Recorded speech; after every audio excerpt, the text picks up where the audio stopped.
kelompok 6 ingin membawakan materi kami yang berjudul Difusi Obat dan Mekanisme Penetrasi dalam Jaringan secara in vivo dan in vitro. Apa itu difusi? Difusi adalah peristiwa mengalirnya atau berpindahnya molekul-molekul zat dari bagian yang berkonsentrasi ke bagian yang berkonsentrasi rendah. Perbedaan konsentrasi yang ada pada dua larutan disebut gradien konsentrasi. Proses difusi minimal melibatkan dua zat. Salah satu zat berkonsentrasi lebih tinggi daripada zat lainnya atau kondisi sebelum setimbang. Contoh, peristiwa difusi yang sederhana adalah pemberian gula pada cairan teh tawar. Yang kedua, ada kecepatan difusi ditentukan oleh jumlah zat yang tersedia, kecepatan gerak kinetik, dan jumlah celah pada membran sel. Sel memiliki membran yang melapisi dan berperan sebagai gerbang masuk semua atau keluar semua zat. Ketiga, ada difusi yang paling sering terjadi adalah difusi molekuler. Terus ada difusi ini terbentuk perpindahan dari suatu lapis molekul yang diam dari solid atau fluida. Difusi molekuler dapat didefinisikan sebagai perpindahan atau pergerakan suatu molekul melewati suatu fluida dengan pergerakan yang acak. Sehingga dapat dibayangkan suatu molekul yang bergerak lurus kemudian bergerak dengan acak akibat tabrakan dengan molekul yang lain. Karena pergerakan molekul berlangsung dalam gerakan acak, maka pergerakan molekul sering disebut sebagai random walk process. Lalu laju difusi dapat dinaikkan dengan cara memadukan sehingga kondisi kesetimbangan dapat lebih cepat tercapai. Penggunaan obat dengan mengaplikasikan pada kulit disebut pemberian obat secara perkutan. Absorpsi perkutan adalah masuknya molekul obat dari kulit ke dalam jaringan di bawah kulit, kemudian masuk ke dalam sirkulasi darah dengan mekanisme difusi pasif. Penyerapan perkutan merupakan gabungan fenomena penembusan senyawa dari lingkungan keluar ke bagian dalam kulit dalam peredaran darah dan kelenjar getah bening. Istilah perkutan menunjukkan bahwa penembusan pada lapisan epidermis dan penyerapan dapat terjadi pada lapisan epidermis yang berbeda. Absorpsi perkutan suatu obat pada umumnya disebabkan oleh penetrasi obat melalui spektrum koreum. Sebagian besar obat yang diberikan melalui kulit berpenetrasi dengan mekanisme difusi pasif. Jadi, obat harus berdifusi menembus kulit dan sampai pada sirkulasi sistematik. Difusi melalui membran dapat berlangsung dengan 3 mekanisme, yaitu yang pertama, difusi sederhana atau simple diffusion. Difusi sederhana ini dapat terjadi melalui 2 cara. Yang pertama yaitu melalui celah pada lapisan lipid ganda, khususnya jika bahan berdifusi terlalu lipid atau lemak. Yang kedua melalui saluran licin pada beberapa protein transport. Difusi sederhana yang terjadi melalui membran berlangsung akibat molekul-molekul yang berpindah melalui membran bersifat larut dalam lemak atau lipid, sehingga dapat menembus lipid layer pada suatu membran. Yang kedua yaitu difusi melalui saluran yang terbentuk oleh protein transmembran atau simple diffusion by channel forming. Beberapa molekul kecil khusus yang terlarut dalam lemak serta ion-ion tertentu dapat menembus membran melalui saluran atau channel. Saluran ini terbentuk dari protein transmembran berupa pori dengan diameter tertentu yang memungkinkan molekul dengan diameter lebih kecil dari pori tersebut untuk dilalui. Baik, selanjutnya adalah permeabilitas membran dalam proses difusi dibedakan menjadi yang pertama, impermeable atau tidak permeable. Membran yang tidak dapat dilalui oleh partikel zat yang terlarut dan air, contoh membran di dalam karet. Yang kedua, permeable membran yang dapat dilalui partikel zat yang terlarut dan air, contoh membran sel di dalam kentang. Yang ketiga, semi-permeable membran yang tidak dapat dilalui oleh partikel zat terlarut dan hanya dilalui oleh air, contohnya membran sel di dalam sitoplasma. Selanjutnya ada contoh difusi. Yang pertama ada difusi cair. Dikatakan difusi cair jika terjadi perpindahan molekul cairan dari konsentrasi tinggi ke konsentrasi rendah. Contohnya yaitu ketika kita merendam kedelai dalam air saat pembuatan tempe. Selama perendaman akan terjadi difusi air dari lingkungan luar atau yang kadar airnya tinggi ke dalam kedelai yang kadar airnya rendah. Yang kedua ada difusi gas. Dikatakan difusi gas jika terjadi perpindahan gas dari konsentrasi tinggi ke konsentrasi rendah. Contohnya yaitu difusi O2 pada pengemas tinggi di konsentrasi rendah. Ketika kita menggunakan pengemas plastik untuk mengukus suatu bahan, maka selama penyimpanan akan terjadi difusi oksigen dan uap air dari lingkungan luar ke dalam plastik pengemas. Nah, selanjutnya ada faktor yang mempengaruhi difusi. Yang pertama adalah ukuran partikel. Semakin besar ukuran partikel, maka semakin lambat partikel itu akan bergerak sehingga kecepatan difusi semakin rendah dan berlaku juga sebaliknya. Kedua, ada ketebalan membran. Semakin tebal membran, maka semakin lambat kecepatan difusi. Yang ketiga, ada luas suatu area. Semakin luas areanya, maka semakin cepat kecepatan difusinya. Yang keempat, jarak konsentrasi antar zat. Semakin besar perbedaan dua konsentrasi, maka semakin lambat kecepatan difusinya. Yang kelima, ada suhu. Peningkatan suhu memberikan partikel energi lebih untuk bergerak secara aktif sehingga laju difusinya meningkat. Nah, selanjutnya ada contoh difusi dalam kehidupan sehari-hari.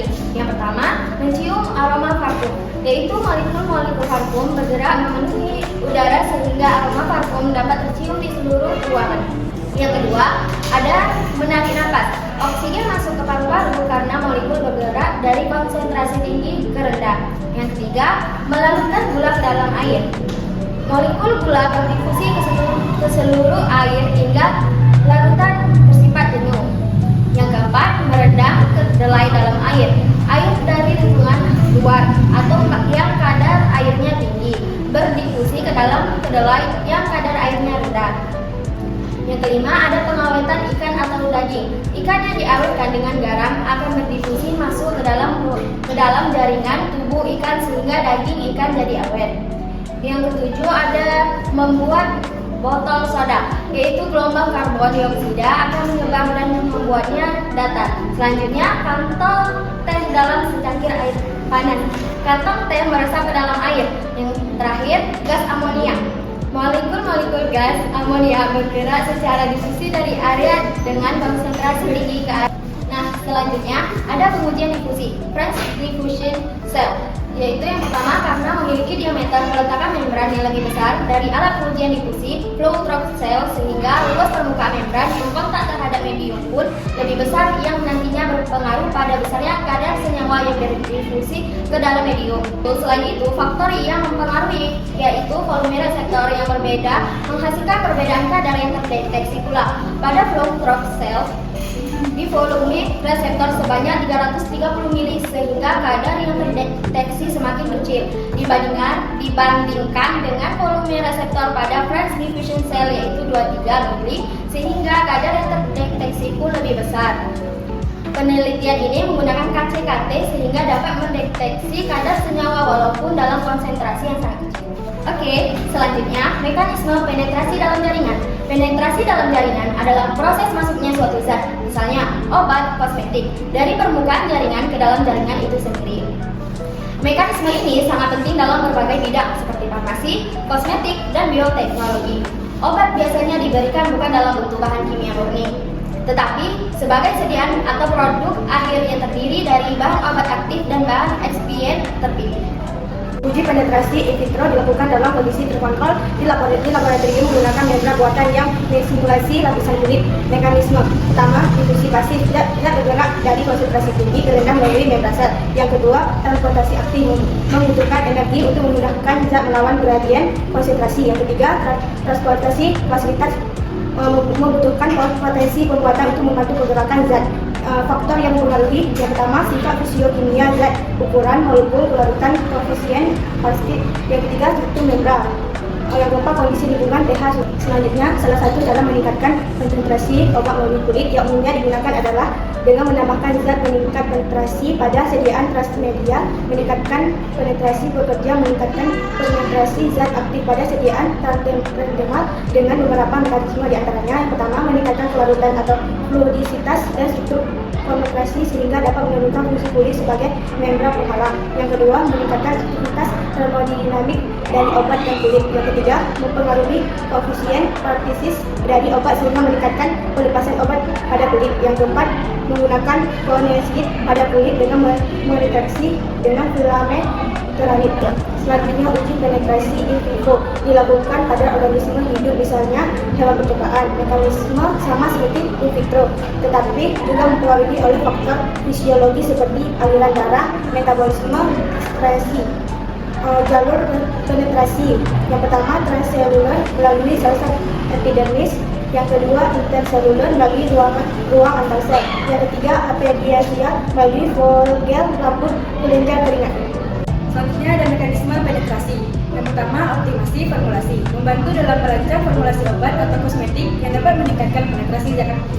Yang kedua, evaluasi keamanan, memungkinkan penilaian potensi iritasi atau alergi suatu zat. Yang ketiga, ada prediksi efektivitas, yaitu membantu memprediksi efektivitas suatu zat dalam mencapai target tertentu. Selanjutnya ada contoh penerapannya, yaitu dalam bidang farmasi mengembangkan sistem pengantaran obat transdermal yaitu patch. Selanjutnya dalam bidang kosmetik mengembangkan produk perawatan kulit yang dapat menembus lapisan kulit. Selanjutnya dalam bidang bioteknologi yaitu mengembangkan vaksin atau terapi gen yang dapat ditargetkan ke jaringan tertentu. Selanjutnya, penerapan yang dapat diperoleh secara in vitro meliputi laju distribusi obat dan jumlah obat, sedangkan yang dapat diperoleh secara in vivo adalah jumlah obat yang diserap atau konsentrasi obat dalam darah, seperti area di bawah kafan, konsentrasi waktu hingga tak terhingga, dan konsentrasi plasma puncak. Selanjutnya, toleransi in vitro in vivo menguntungkan untuk mengevaluasi perubahan penyerapan obat dalam tubuh berdasarkan di solusi in vitro ketika formulasi sedikit berubah. Dapat juga digunakan untuk memprediksi bioavailabilitas atau BA dan bioefisiensi atau BE. Obat berdasarkan data in vitro, dalam kasus seperti ini, hasil uji di solusi dapat digunakan untuk memberikan informasi yang digunakan tanpa perlu studi BE pada hewan atau manusia. Toleransi in vitro in vivo berguna untuk memprediksi farmakokinetika atau PK. Kemampuan untuk memprediksi berbagai hasil dapat digunakan sebagai kriteria penilaian objektif untuk mengembangkan obat baru. Selanjutnya, hal ini memungkinkan untuk penetapan kriteria penerapan obat yang lebih luas dan stabil formulasi dan mungkin berguna untuk memprediksi efek in vivo setelah perubahan pada proses pembuatan. Lokasi pembuatan atau komponen formulasi berdasarkan metode ini. Kemanjuran obat dapat diprediksi, khususnya tablet 2 lapis lepas lambat yang mendorong pengembangan obat baru yang efisien. Sekian hasil presentasi kami. Jika ada lebih dan kurangnya, kami mohon maaf. Sekian dan terima kasih. Jangan lupa like, comment, dan subscribe. Dadah!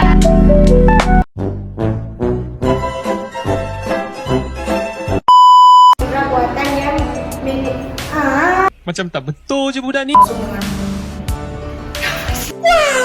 Dalam sentra memang